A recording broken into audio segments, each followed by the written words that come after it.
welcome to today's episode of Authentic Achievements, where it's my very great honor to be joined by the fabulous Eric Pfeiffer. Eric, welcome. Thank you.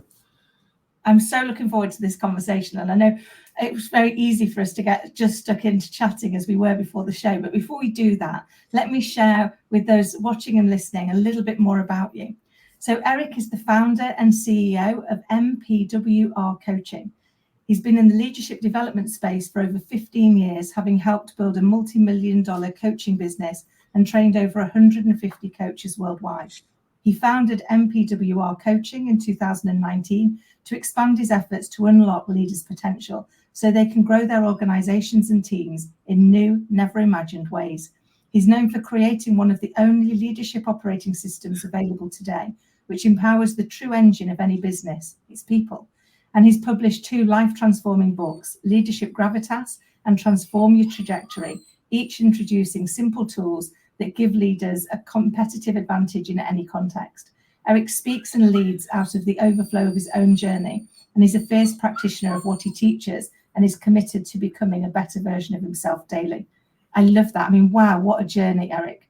Can you tell us more about that? Can you bring that more to life? I mean, there's so much in there that I would love to understand more. Yeah, are you speaking about the last line there or the whole thing? The whole thing, to be fair. But I did love the last bit. Yeah, I'm a big believer. It really resonated with me. I say to my little girl, our only goal in life is to be a better version of ourselves today than we were yesterday. Yes. We shouldn't do the compare outside. We should do the compare inside. How do I be the best me? So that bit really resonated. But the whole thing is just such an interesting journey. Yeah, well, I'll start with that. And your listeners are going to hear your little friend down there. I love it. I love it. Don't worry about it. It's called Authentic Achievements, isn't it? So my mum's dog is currently crying because she's left. Well, I'll tell you what, Kim, what's fun about that is that so often on these podcasts, everything is so polished and everybody has everything so dialed in, which is fantastic, and there's space for that. But I think most of the people that are listening are often wondering, do they have it all put together? Have they figured it all out? Do they never have to struggle? I mean, the fact that you're sitting for your mom's dog with your dog, it's like, if you had a baby in another arm, that'd be perfect. Oh, I know. Needy dog has now decided he wants to. I get it. Yeah, so I think going back to my earlier years in my 20s, probably all the way up to my early 30s, like most young people, I had a picture of who I wanted to be, what I wanted to accomplish. And so you set off running after those images, those dreams of who you want to be. And I think it was so easy for me to get wrapped up in the destination, the results, what I wanted to achieve, and didn't develop an appreciation for the process and understand that the journey to becoming who I want to be, to achieving what I want to achieve, actually takes a lot of hard work. It takes a lot more time than we realize. And I'm fortunate enough to have had a mentor early on in those years who taught me the value of, Eric, the best you can do every day is become a better version than you were yesterday. And in that journey, developing a love and appreciation for the process of small incremental changes that over time actually lead to significant changes. And so that's a lot of what I do with my clients. You know, so many clients, they bring me in or my organization in, and they want quick, fast change. They want us to, transform everything in a week or two or in a few short, intense sessions. And I have to remind them, hey, listen, we can make significant changes, but it's going to require small incremental changes over a lengthy period of time to get those. And the benefit is those small incremental changes also lead to sustainable change, because I've seen a lot of radical overnight shifts in organizations and teams in different businesses that very quickly dissipate or return back to the way they were before. And so much of who we are as a coaching business, even our methodology, people say, we can't work with you for an hour a week, even via Zoom, over a year or two. And I say, well, then you don't want the change that you're looking for, because that's what's required. And anybody who sells you something else, a quick 6-week fix, I can tell you is not going to help you achieve the sustainable transformation that you're looking for. I love that. It's so true. Those transformations really are in what we consistently do, and actually they're very often not the very exciting, here's the problem. No, almost never. It is in the systematic improvements across processes and across. I was talking to a business owner the other day, and I said, like, your problems show up in your financials, but they manifest in your people. Yes. So the cause of them will always be somewhere in the people, either, and that's not because people are trying to get it wrong. It might be that they've not got clarity on what's expected, or that they've not been given permission to be part of the solution. So they just wait, therefore, to be told what they need to do. Yeah. So when you want to affect change that is going to be sustainable and scalable, then actually you've got to do the hard work, haven't you? You've got to do the consistency, and those quick wins are, unfortunately, like you say, they don't sustain, and therefore people end up spending a fortune transforming the things, yes, which takes them as long and costs them significantly more money, not to mention the fatigue that it puts, yes, on an organization and its people. And then actually just making that commitment to taking those steps, like you say, and going, actually, I'm going to have to put the time in. I'm going to have to choose to make this important. Yes. If I actually want to affect the change that I'm saying is important. And it's well, two things. One, I'm going to steal that phrase you used was really, really good, which is the problems that show up in your finances will manifest in your people. Because you and I talked before that people are the engine of your business. If something's going wrong on paper in your spreadsheets, it's probably to do with your people. But the other thing I love is that you said is, I think a lot of the organizations that I step into working with they've experienced significant change fatigue. Yeah. They've hired lots of consultants and they've brought in people from around the world to motivate and to hopefully inspire their troops to make significant changes. But because they don't know how to do the real work, those incremental changes over time, what happens is I think a lot of leaders develop change fatigue.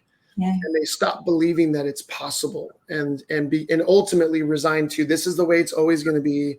I guess I'll just have to put up with it, which is really sad because it doesn't have to be that way. And that's always the hope that I bring to leaders and organizations. I say, if you give this enough time, this process, I promise you, full money back guarantee that you will experience the changes you're looking for and more than you could have imagined. It's so true. Sorry, now the dog's decided he wants to try and break away. Teddy, honestly, it's a good job the show's called Authentic, isn't it? Because it's life as it goes on. But no, what I love about that is that whole part of getting people to buy in and to acknowledge that actually the people really are the most important asset that we've got, aren't they? And if we get that bit right, and we get that belief piece, but when they have invested time, money, effort, resource into these do it quick schemes, it can then be such a big challenge for them, can't it? Because I don't know if you find the same thing, but it's almost like, well, what makes you different? Why is it you're standing here in front of me telling me the same thing that all these people that said they could do it in 3 minutes can do? Why should I trust you now versus them and what they were saying? That's right. So how do you overcome that with them? Yeah, well, that's a big question. I think I'll share a few different things. Number one, we're big believers that you have to practice a lot of empathy before you can show off your authority. So in the beginning, when we're first working with an organization, we go through some different exercises that gives them an opportunity to tell us what's working and what's not working. And in so doing, we're requiring that they share the pain points. And what they're hoping is that we're going to give them some immediate quick fixes or solutions. And instead, we appreciate the pain points. And what we do is we begin to help them little by little understand that the pain points they're feeling, think of like a tree. If you had a cross section of a tree, you had the land, and what we see above ground is the tree. Yeah. But below ground, there is so much happening. There's the whole root system. And very often leaders, and this is totally understandable, are so busy dealing with the day-to-day and all of the what we call symptomatic issues. Yeah. All of the presenting pain points, but don't always have the tools or the time to identify what's going on beneath the surface. In other words, what's going on in our culture, what's going on in our people that is actually creating these pain points. And if we can't identify what's going on in the root system, in the systemic level of the organization that's causing these pain points, then we'll constantly address the symptoms, but never address the root cause. That's why when we go to a doctor and we present all of our pain points, what they're actually doing is using their years of medical study to try and pinpoint where is this actually going on inside of your body, which we don't understand.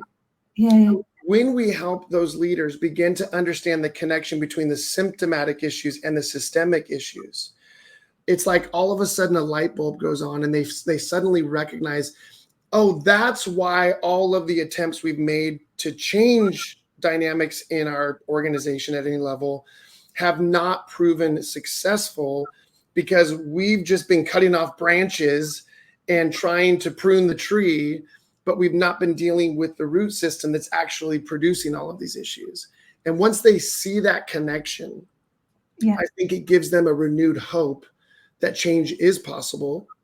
And then our process of coaching, we've developed what we call a leadership operating system, which is a simple 8 tools in a toolkit that help leaders, that give them the skill set to not only identify the systemic issues that are going on at any part in their organization, but also the practical skills and handles and how they can begin to make the changes to rectify or remedy those pain points.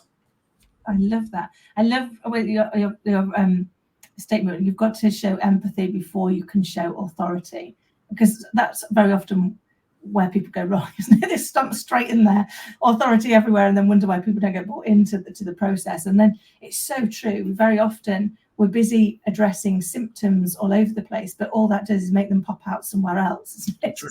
It's just going to be somewhere else until you almost peel all of that back to the roots and say, okay, but where does that go? If you're not putting if you keep putting a sticky plaster on, eventually you can't tell whether the arm's still attached because there's that many plasters that people are having to pull underneath. But the other bit that I love is that leadership operating system, that giving them the tools and the proven methodology to break down the problem. Because I think that's part of certainly what I see working with clients is sometimes people can't move forward because they can't see the whole staircase. And as Morton said, you don't need to see the whole staircase, you need to see the next step. So, but often that's the bit they can't see, is what steps should I take? What is, even if it's seemingly insignificant, every step we take moves us forward, doesn't it? And helps to better see.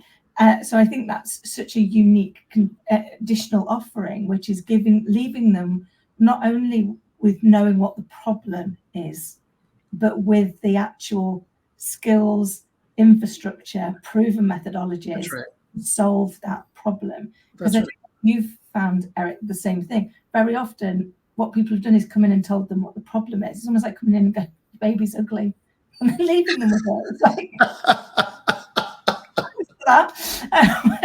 because people's business is their baby. It's like, they don't want it to be criticized, but equally don't leave them with something that they can't resolve.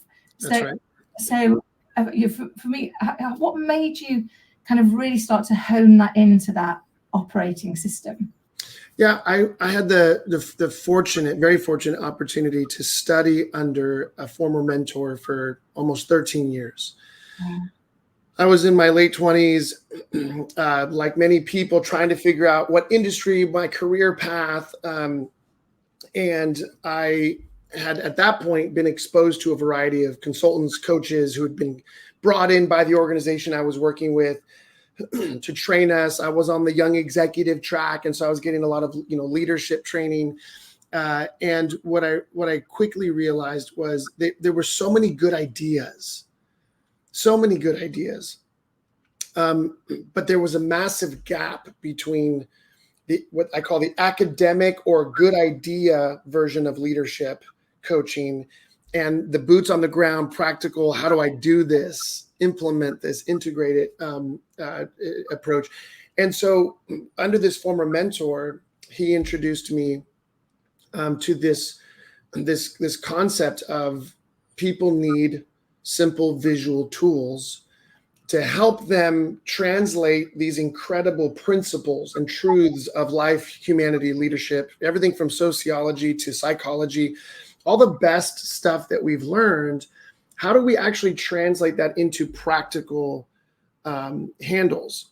And so he had developed some of these visual tools, and I saw such incredible traction, movement, transformation in myself, first and foremost, as a leader, as a human being, as a husband, as a father, across every area of my life. And then I saw that in the clients that we were working with. And so I after studying under him for so many years, and that coaching business was in a particular vertical, a particular kind of niche.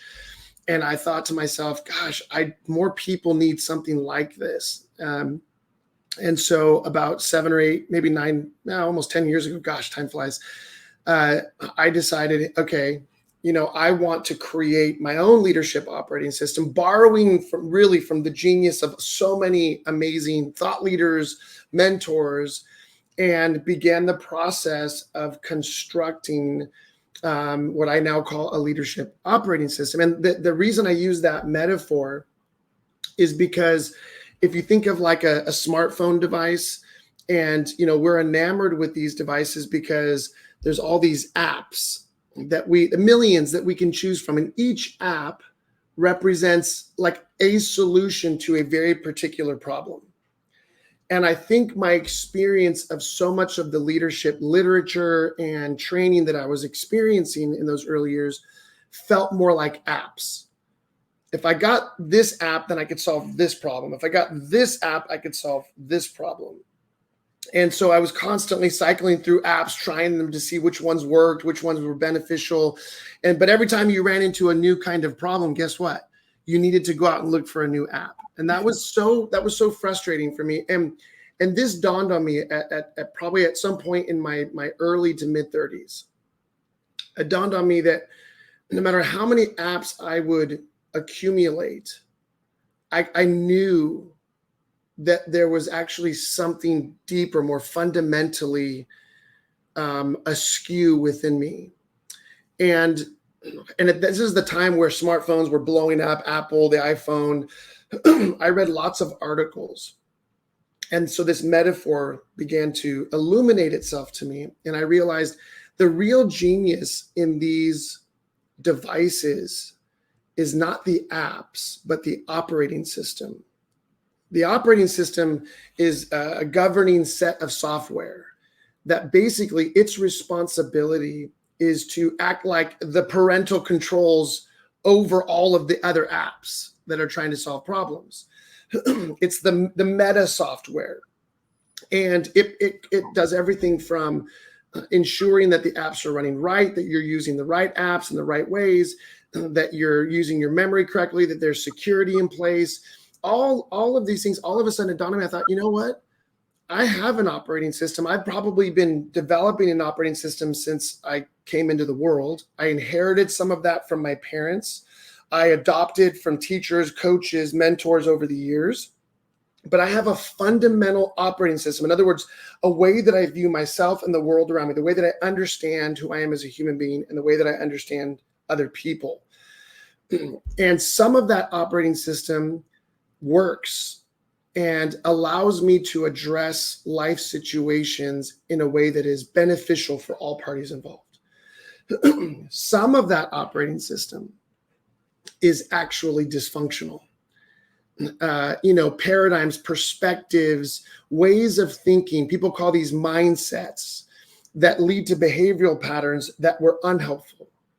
whether they were rooted in fear, insecurity, hostility, unforgiveness, whatever the case is.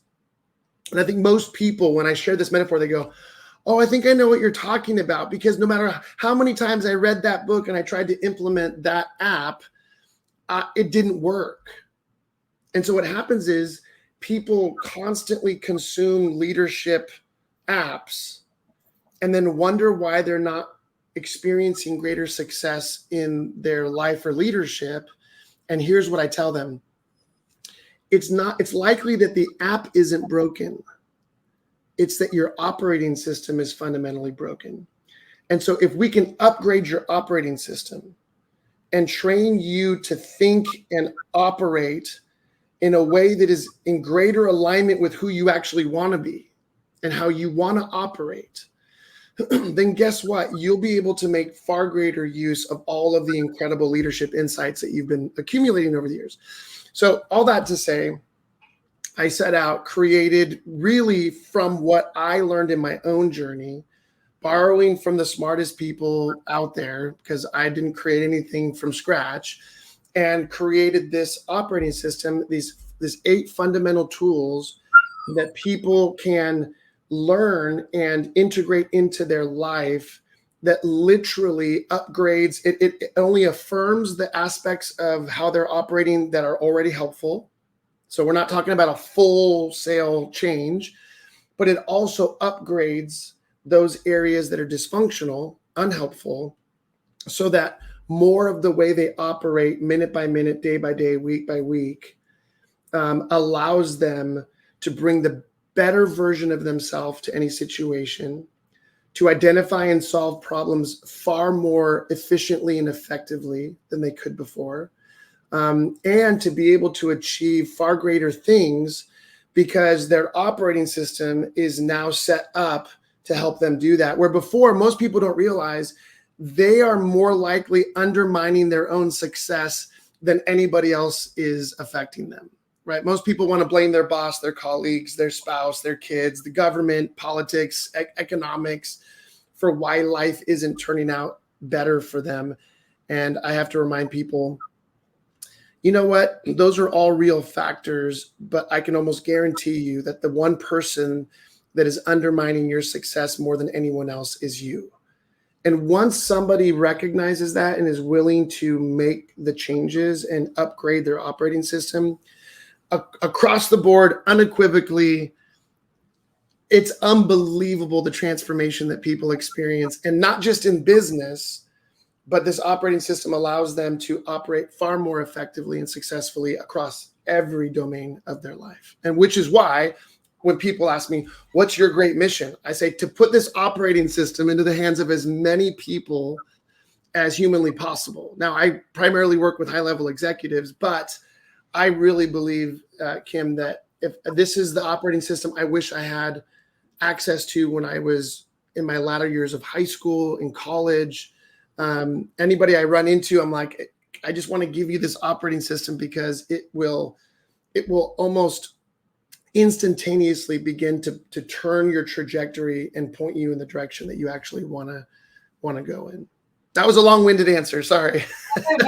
And so I was smiling because I literally had a similar conversation probably about 2 months ago, where it suddenly dawned on me, clearly late, that we know that our personality and what we believe about ourselves, we create at the age of 7, we enforce at the age of 14, and we embed at the age of 21. And I'm 51 this year. So I was like, would I allow my phone or my laptop to run on an operating system that hadn't been updated for 30 years? And how many bugs there are in that 30 years of that operating system. And so you've got to be able to go back and do the upgrade, do the bug fixes. And that's why I love when you were talking about it, saying not everything's broken. And some bits of it will be working, but they might be being misdirected. That's right. We learned something now that we didn't know before, and therefore with better information, we can make that faster, slicker, smoother. I said, we wouldn't dream of allowing our phone to go when it flashes up and says an update available.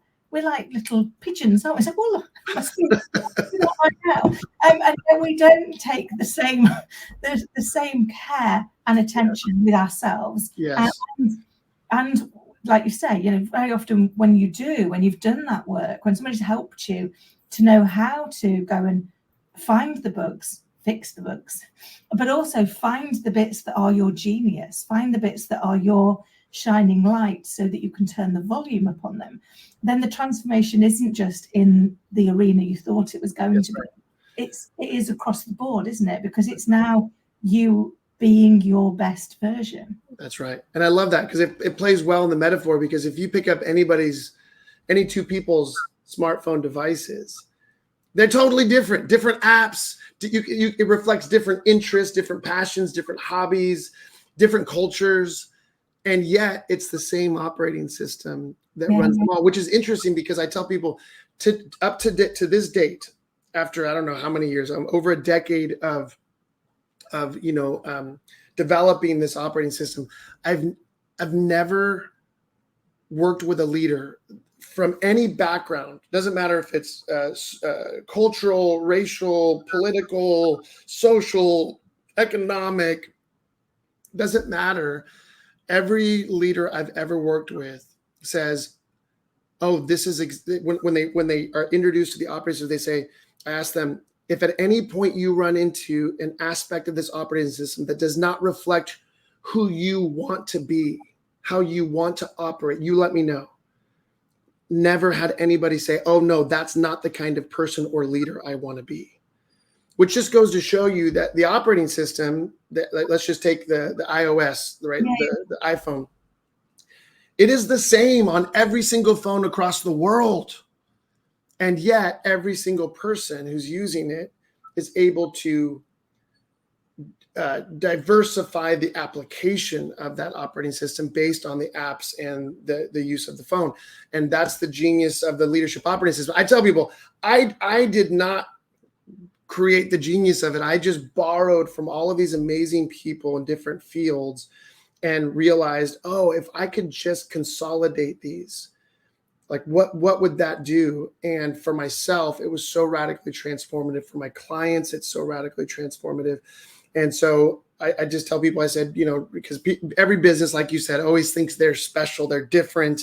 You don't understand us. You've never worked in our industry before. And I always have to remind them, are you a human being? Yes, of course. Okay, then this will work for you. I love that, because we very often we do make it difficult, and actually it does always come back to people. The issue is always somewhere in the people, in a misunderstanding, misinformation, miscommunication. But once we fix those parts, then actually we can all be part of the solution.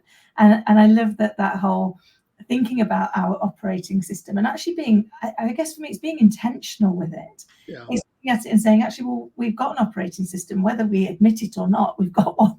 So maybe we should go and look at it. And we are all very unique, and our phones can be a great example of that. Even the way we have our icons is a fascinating indicator of how we sort through information. Some people put them in folders, some people have them all individual. It can tell you so much, can't it, about how people digest information, how they learn, and how they make it implementable. I remember reading, I can't remember where I read it, somewhere that we use only 10% of our brain capacity, only 10%. And imagine if we could just use 1% more, the impact that we'd have. But some of that is in how we use it, and therefore those operating system upgrades. And for me, when it dawned on me with that, and I love it as an analogy, is it all suddenly made sense. All the things I've learned over the 30 odd years that I've been in business, going, oh, okay, that's the difference. And I guess for me, it's that commonality of language. Your operating system is creating a language that each of the apps can understand what it's got to do.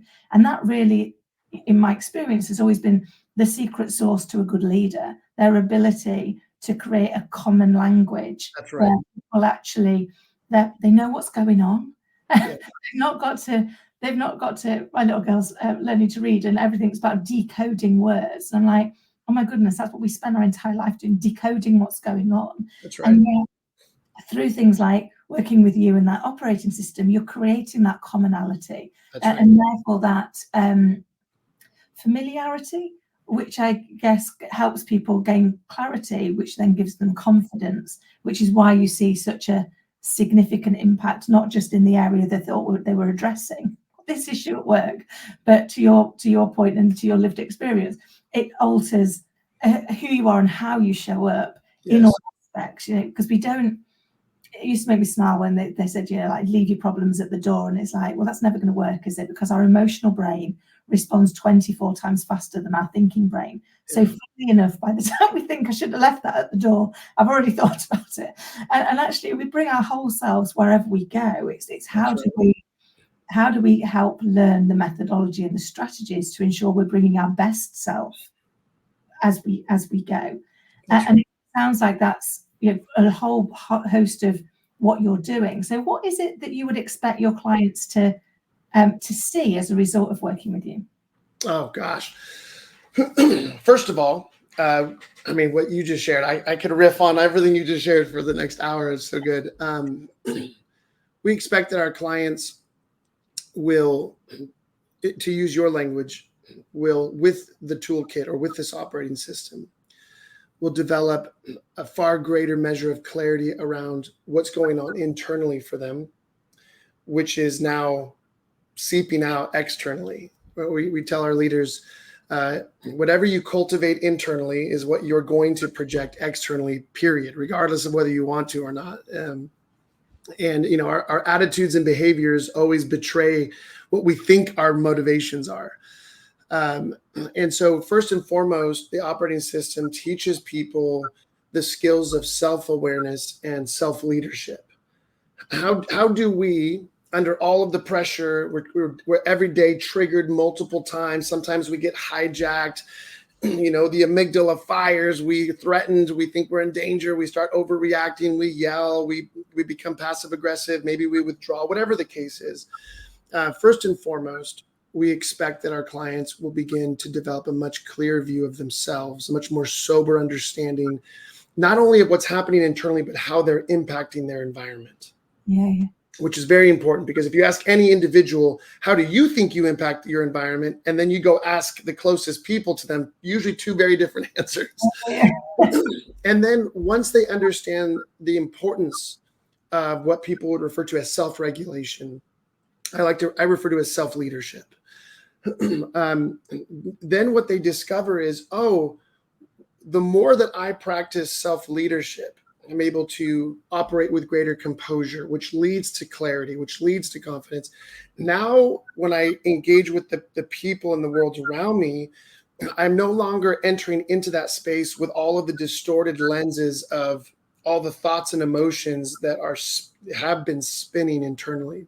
So I'm able to see now and practice others' awareness. I can see other people more clearly, more empathetically, more compassionately, more soberly, which then allows them to lead those people more effectively. So we've developed a 4-quadrant tool. The first key tool that we train leaders in around emotional intelligence is to be able to lead others effectively. We first have to be able to lead ourselves effectively. And because leaders define culture, we're the ones who shape culture by the prevailing attitudes and behaviors that we employ.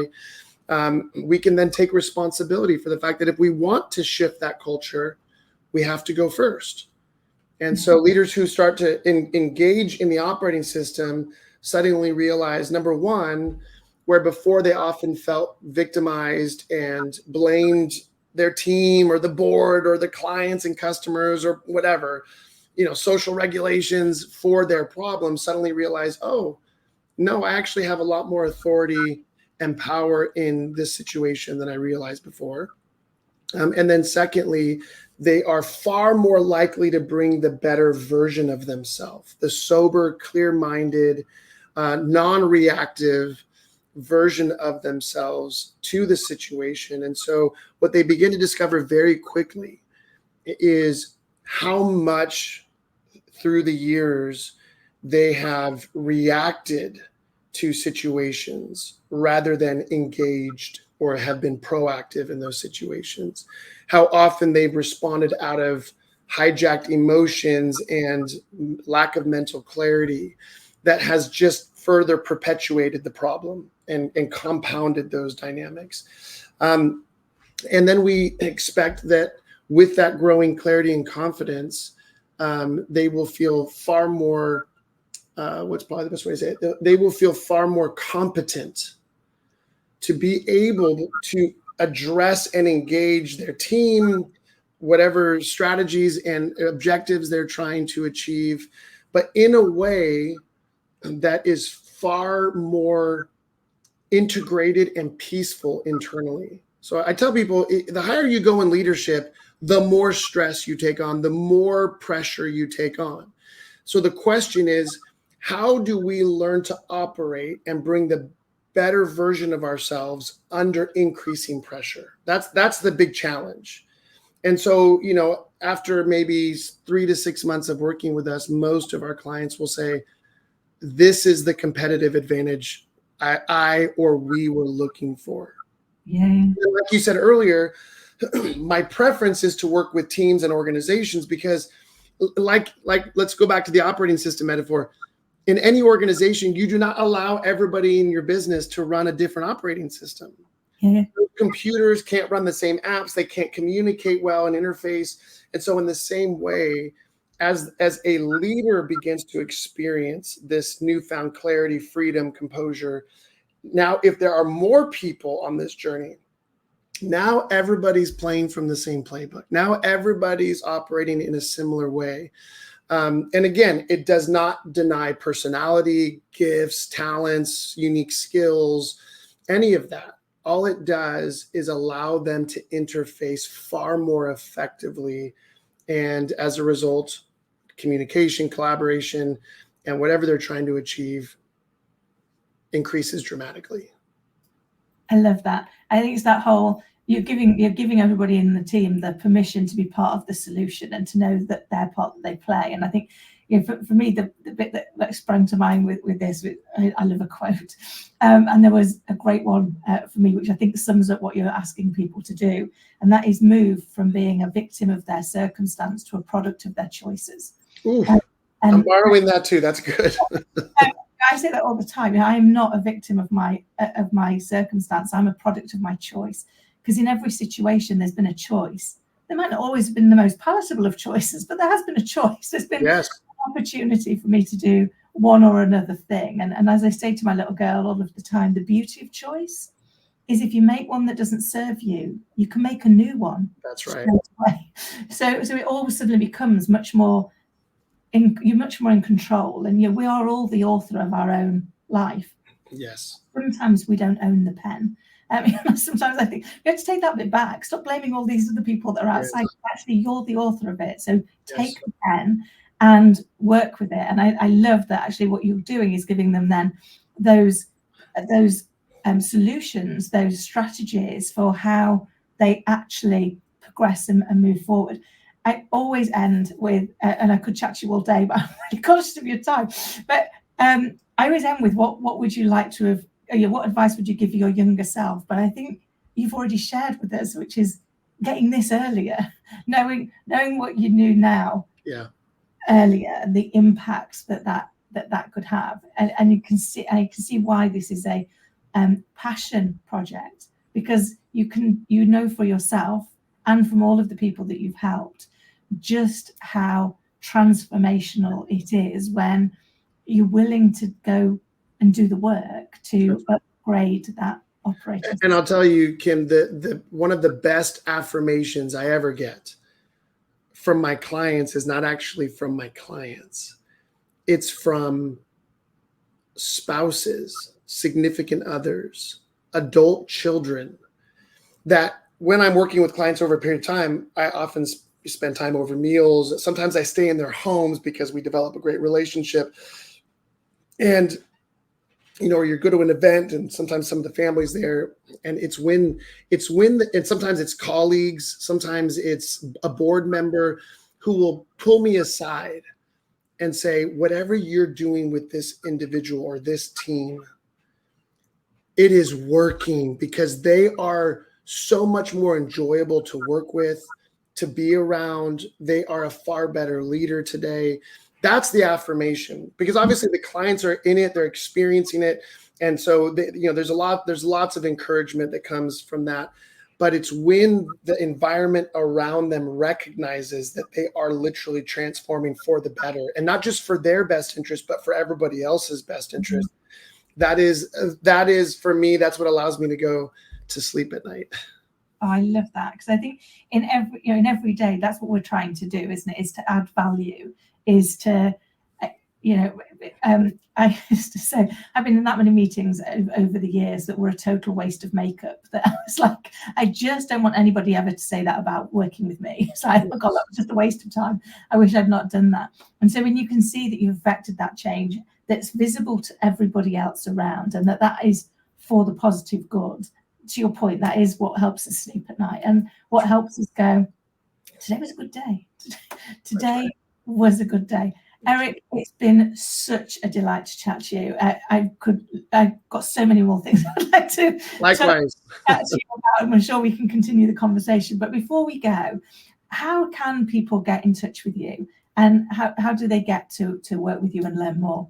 Yeah, so they can go to, the simplest ways, just to go to our website. That's kind of the central place where people can connect with us and all of our resources, and find out where podcasts I'm on and the books and everything else. We put it all through our website. It's mpwrcoaching.com, which, by the way, is the word empower without the vowels. Yeah. That's due to one of my younger colleagues who thought that would be clever. But most people think it's a radio station now. And so they can go there. And the most important thing, Kim, is we offer a free coaching call through our website. And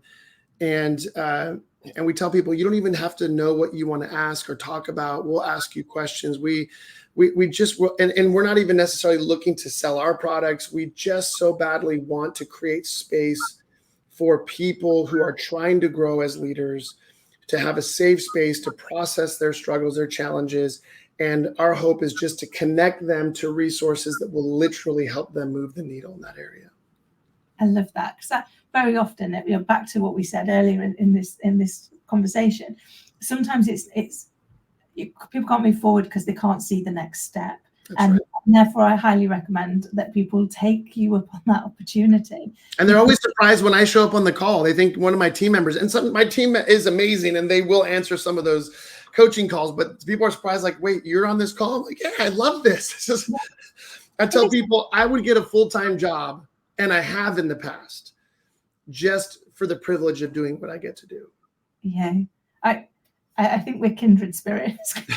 Yes, I would say, just the opportunity to help people see the step, and take the empowerment that gives them to be back in control. That's right. There's nothing else like it, is there? There's nothing else in life like it. Like you, I often pinch myself for the privilege of being able to help people to kind of see those steps that are in front of them. Eric, it has been an absolute delight.